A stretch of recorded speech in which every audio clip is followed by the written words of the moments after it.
This is the Global Podcast Network, where executives and professionals connect, share, and inspire.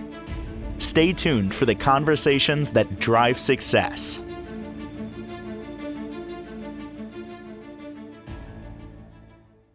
Full disclosure, I usually know what we're going to talk about on this podcast.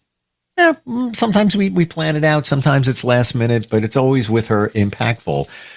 Today, I'm not really sure what we're going to talk about. I know how we're framing it, the trifecta of loss. And I could think about that in many different ways, what loss is. We've all suffered a loss, things like that. I'm not even sure that I'm going down the right road with that. She is an amazing storyteller by trade and does an amazing job in focusing on history, facts, and telling these wonderful stories. And some of them are told in a lot of great books that she has as well. Carolyn Marshall Stearns is back on the program, our professional of the year. How are you doing today? I'm great. Thank you. Trifecta of loss. So try 3. So sounds like 3 losses. But that's all I got. So, 3 things that are leading to a tremendous loss for humanity. And the first is email. We type up emails at an amazing pace and don't often take the time in an email to look at how we state things. And so sometimes they're misinterpreted and they're hurtful, or there's no clarity in it. And it seems perfectly good as your fingers race over the keyboard. And it's sent off and it does whatever damage or good that it was maybe intended for or not. Yep. And then it disappears. Yes, you can go into your archive in history, but where will it be in 100 years? Lost.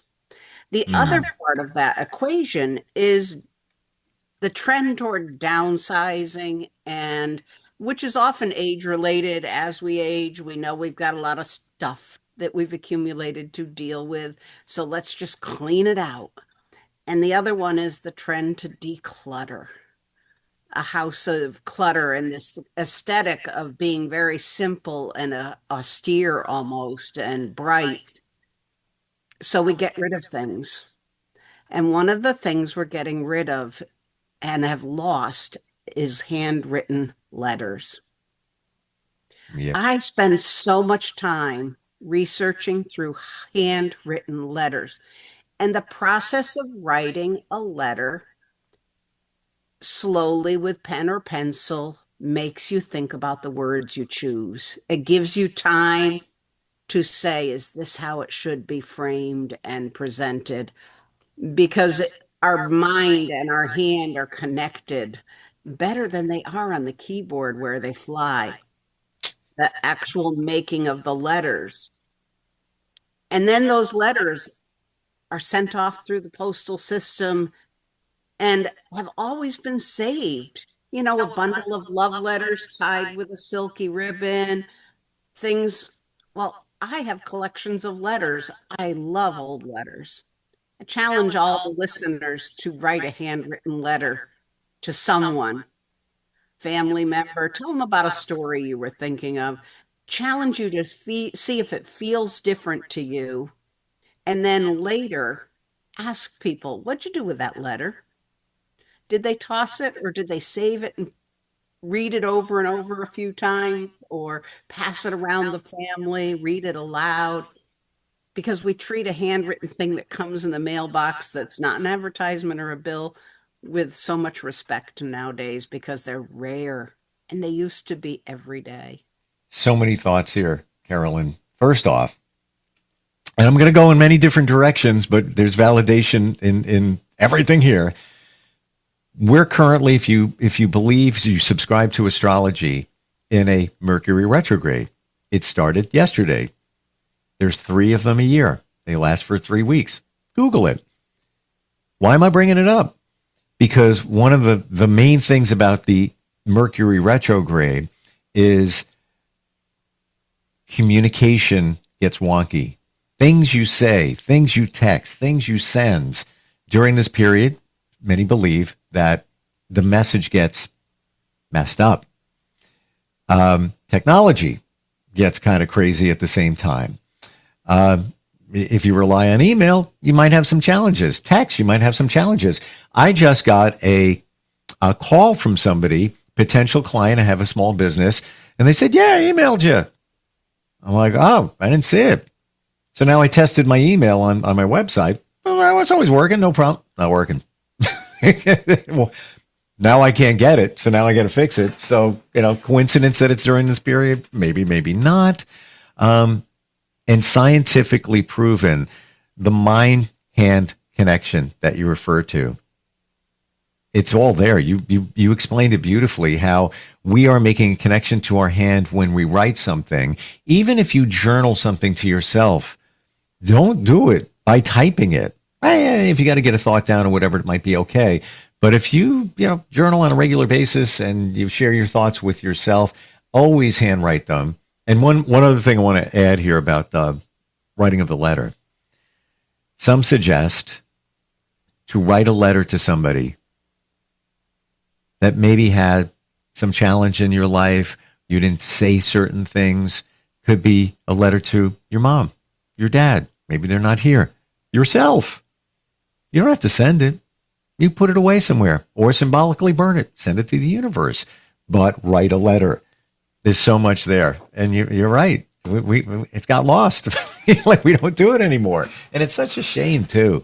It really is. Yes, efficiency, speed, email, text, keyboard. All right. But it's not the way it was intended to be. We lose so much in the present, but the future loses that intimate look at the past. And I'm so interested. My book, Christmas Letters, are fictional letters, but they come from a place where I've read so many letters. I've always been fascinated by correspondence through postal service and the process of writing letters. And so I have projects forthcoming that revolve around letters. And you can see this on this, but this is a 3-inch binder. And this is a collection of letters in pages that my grandfather wrote home to his little boy from World War I. And what do you tell? There are hundreds of books published on the World War I experience from every point of view you can imagine, from the soldier in the trenches and from the generals and from the governments. And there's so much material out there. But what do you tell a child of the war experience? How do you share the importance of being at the war and not with that child, especially as a widower? And he's staying with aunt, uncle, and grandmother. How do you share why it was more important to go to war than it was to stay home? Wow. And so I think this is a future project. This is the one that's calling me until I finish the publication and launch of my new book, Core. I can't touch this, but I can talk about it and maybe soothe that itch a little bit. You bring up so many points here too, even about that. I can't even fathom the father writing to the son. And you want to be honest, but you don't want to share too much because it's a child. And there's so many layers there. Why are you away? Why would you be away and not home with your family in the eyes of the child? You would never find that anywhere else. No email, nothing. And I agree with you. I love just reading, if it's even online, somebody shares a letter or, you Google something, whatever it might be, a letter from a different time. And it almost transports you back there for just a moment. It does. You become them for just a moment, either the reader or the writer. So the reason, I mean, these letters will be published in their entirety as they are. What needs to be done, what my part in this is, there's very few edits because my grandfather was Yale educated. He was a very good writer and a newspaperman by trade. Hmm. But he references things that were common knowledge at the time and period of places and people. And those are going to need a little sidebar box. That's my work, is to go and bring those details. You know, we've talked details in the past, those Ooh, yeah. details that have been lost over time to the average person, unless they're an aficionado of World War I study. And so I will be researching all those sidebars and getting them prepared to insert into the collection of letters from him. That's the cool part, in that you're deciphering. Maybe we don't know what a freebostatic converter is with strangulator. I don't know, I just made that up. Whatever they might have used, 100 years ago, but that could have been a tea kettle, another name for, a very efficient tea kettle. How would we know? But I got to say, my opinion, with that, I want to see his handwriting. I want to see what the letter looks like. So sadly, well, many of them are typed because he was not a soldier. My grandfather had a bad heart his whole life, and the army wouldn't take him, though he tried. So he joined the YMCA because they served a purpose much like the Red Cross. And he became the secretary of the YMCA in the European theater, based out of Paris.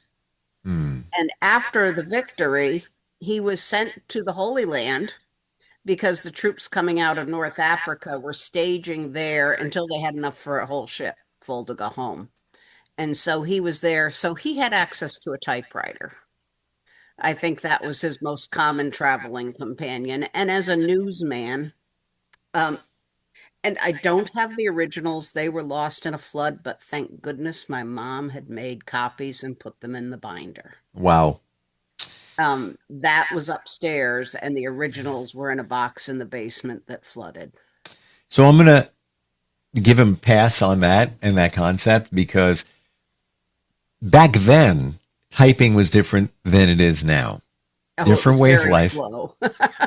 and intentional. So maybe not the same as handwriting, but you thought as you went along when you type. Nowadays, blah, blah, blah, blah, blah, blah, blah, get it done, move on. And it's just our way of life. It's the Amazon world we live in. Click one button, 2 p.m., it's at your doorstep. In most areas, we program that way. So there is a little bit of handwriting with much flourish on postcards. I don't think that's going to come through on here. You can see it, and I'm going to say right away what I find. Those are on postcards? Yeah. Interestingly, there's like triple space in between each line. That's the first thing I saw.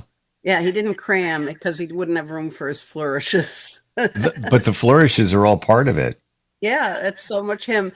You know, there's those things where they say, if you could sit on this bench with someone who you've not met before and could talk with them for an hour, who would it be? And he would be my choice. He died when my mom was in college. So I never met him, just the stories of him. But I feel like I know him because of these letters. This is a very, not just the stories I heard as a child of him, but these letters are a much deeper look. And I thought I should share a little bit of some of them. That would be wonderful. Central Hotel, 40 Rue de Louvre, Paris, France, November 5th, 1918.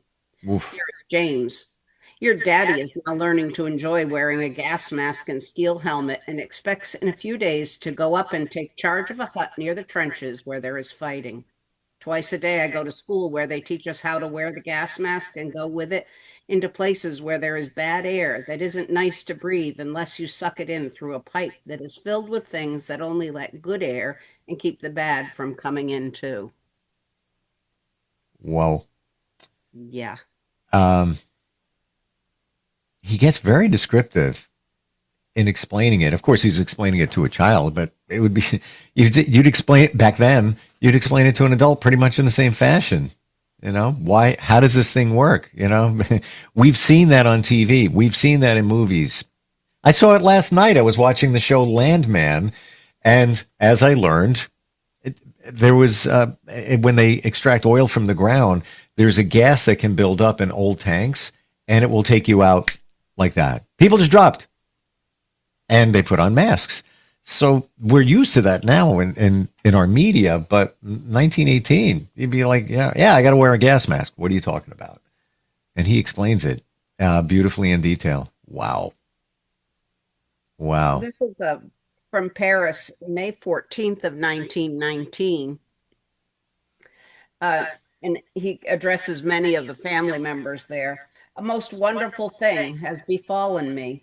I am leaving in 2 hours for a 3-week trip to visit Germany, including Koblenz, Luxembourg, the Rhine fortifications, the Hindenburg line, to pass over the battlefields from the Swiss line to the seacoast, visiting in details the fields where all the American units fought, making these inspections in autos and on foot, and then to big base ports at Saint-Nazaire, Brest, Bordeaux, Havre, and into the munitions and railroad shops established for the AEF, then to tour the airplane depot, to the salvage depot, to the Chaumont where the GHQ is located. All the people who were over who had connections to the press were taken on this tour in a military hospital train because the war is over.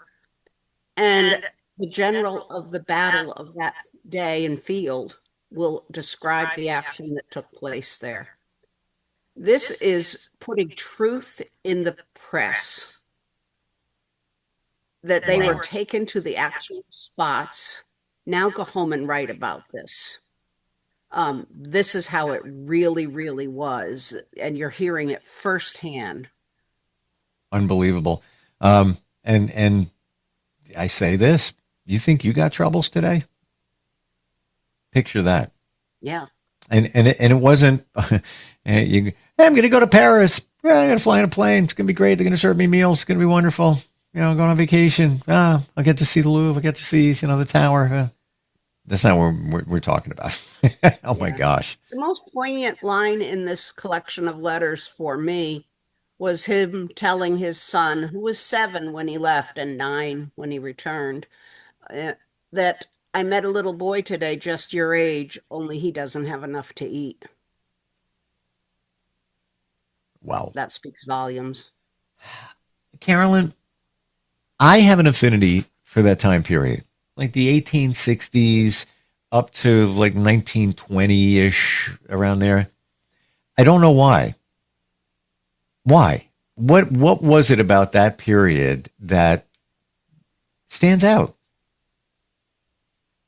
It was such a mixture of the horse-drawn world and the fully mechanized world. And the war really was one of those places. There's an interesting passage in here about them hauling the ammunition. They could take it by truck just so far, but a truck couldn't get to the trenches and was easily spotted where horses were not. I got you now. Yeah, I see it. It's the blend of the horses and the farming and the simpler way of life, and just the beginning of, if you want to call it technology, the telegraph machine. The photography began right around that period, 1860s, around there. Right, Civil War era. Right, the automobile started emerging. Flight just after that. So it was right at the crossroads of that. But I embrace the simpler way of life. The farm, but with a little bit of technology. I didn't think of it that way, but there's something magical about it. Yeah, they were like crossing over the time warp every day. Yeah. From the old world to the new, and to see Hindenburgs and to see the airplanes flying formation and the devastation of bombing, the great ships instead of wood made of steel. There was so much difference, motors on everything. And yet they were lighting candles in their camp for. Right. I need a block of ice, to keep everything cool. Wow. That's, So but what do this you, is going to be quite a project. And no timeline on it at this point, other than the new book should come out in April or May, and I'm kind of that's core. heading toward May. Yes, the book core. And after that, taking a day of the week and doing research and dedicating one day of the week as work on the new book. And Any working title for that? no, not yet. I guess you'll know it when you know it. Yeah, it'll probably come from his text. His words would suit better. Mm. And as I begin to work on it, but now that you've put that seed here, it's going to fester overnight. So Well, now that you might be looking for it, you might see it in his words, and then just write it on a post-it note. Hey, he said 4 words, and ooh, it moved me. Write it down. always have my post-its handy. Oh my gosh, I got it like all over the place, and I found a pad that's I was in a drawer. Like, oh, okay, I can write more stuff down. And what did I write on it? I wrote down email, downsizing, and decluttering. What you just said. The That would be a lesson to not put the pad down on the keyboard. So crazy. I love the sidebar that you're going to do to explain these really things. Important Yeah. to clarify that picture for the young and old readers. This will be a book that could certainly be used in schools, but anyone who had a parent, grandparent, great grandparent that served in that war would find it interesting in the experience that he explains through his letters. And places he went and things that he saw were just phenomenal. Mm. Even the experience. And I almost feel like if this is almost like a time machine, or there's a curtain right there, and I peer in the curtain, and it just transported me back to 1917. Like, wow, that's what it was like. Oof, well, let me open that a little bit more, i.e., let me turn the page of the book. Let me read another letter. Let me get some more insight. Amazing. It really is. He was a storyteller. Genetically, he told all these wonderful stories, and there are so many others that were passed orally in the family. And I think that he took the time to write them for his son. My grandmother saved them. They were almost thrown out after she passed. They had been, when she downsized and decluttered, they did get saved. She knew they were valuable, but they were in a box with other detritus of time in a loft over a garage at my uncle's house, and they were cleaning out to sell the house. They were feet from a dumpster. And my mom said, I'll take them. Wow. The part that really hits me is many families have things passed on verbally. Like my grandmother came off the boat from Ireland. I don't really have a lot of details past that. A lot of relatives are no longer here. She passed when I was 14. So it's kind of hearsay in a lot of these things. In your lineage, you hear things, and put it together, but you don't know if it's truly factual, if it's accurate. This is the real deal. It's like you can't dispute it. It came from his mind to his hand to a piece of paper. Wow. And this is my first foray into nonfiction, because I've addressed letters in my book, Christmas Letters. It's also World War I, and it was a good practice for getting into this one that will remain in the nonfiction avenue, printed as he wrote it and meant it to be shared. And in his addressing it to the broader family, often he was making sure not just the little boy had them, and obviously the parents took possession and protected them, because his words were so important. And so they're still relevant and important today because we don't want to go back there. Final thought. You obviously didn't get to meet him. No. What do you think he would be thinking today, knowing that you're going to be taking his his letters and putting them into a book and sharing history and his personal stuff with others. What do you think he might be thinking? I think he'd be delighted.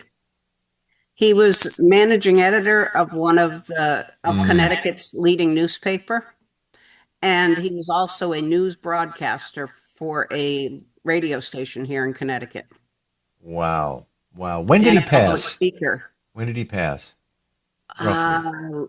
I don't know the year, but it would be like 1949, maybe. Wow. Okay. Because my mom would have been in college, so. So, that this gives me now another look into this, that he was a broadcaster, he was a journalist. So he wrote in a certain way where he presented that, he painted the picture when he wrote. So yes, he would be delighted for us to see this. Wow. And he was into all the details. There you go. Thank you so much for today. Eye-opener, reminder, what we got going on here. Write a letter. Even if it's to your, write a letter. Even if it's to yourself, it can be an eye-opener, healing, and so much more. You've got so many great books. This is what you do, and you're available to tell stories, which is what they did back then too. The website, share that with everybody, please. Carolyn Stearns, Storyteller.com. Beautiful. Thank you for sharing this today with us. It's going to make us think in a good way. That's good. All right. We will talk soon, okay? Thank you. Appreciate it. This is the Global Podcast Network, where executives and professionals connect, share, and inspire. Stay tuned for the conversations that drive success.